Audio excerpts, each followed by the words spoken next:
big shake. I mean, we actually thought it was something that hit the building. But it turned out it was an earthquake, and it was only after the event that we realized that it was an earthquake. Everybody got scared. I never saw such a thing in my entire life. You know, that was like the end of the world. When it took place, like, you know, everybody was just doing the normal thing, and then all of a sudden we heard that noise.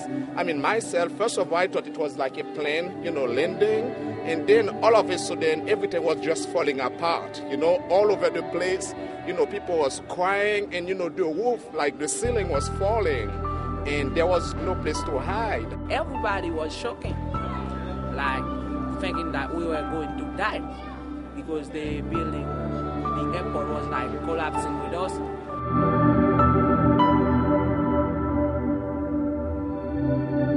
I was driving, I was talking to traffic a little bit. I was talking on the phone with some friends who were doing a radio show. And I felt that my car was shaking. And what I did, I thought that some other cars hit me. And when I look in front of me, I saw a lot of people falling down, and I see that the road was shaking. That's when I realized that was a earthquake. Every two step, I saw like a house collapse. Every two step, I saw people bleeding. Every two step, I saw young children with a big hit in the head. I saw there was a lot of traffic. Everybody were on the streets, and I see that some place I used to go collapse.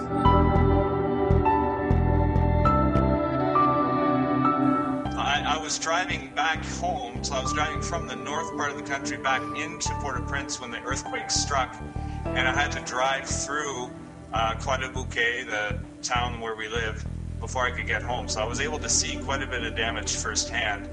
Houses that collapsed, 3-story houses, just each floor collapsed onto the one below it. I saw fences, block wall fences that had fallen onto a motorcycle. One woman, I could only see her head, and the rest of her body was trapped under the fence, under a block wall. She had, obviously, I think she was dead because she had blood coming out of her eyes and nose and ears.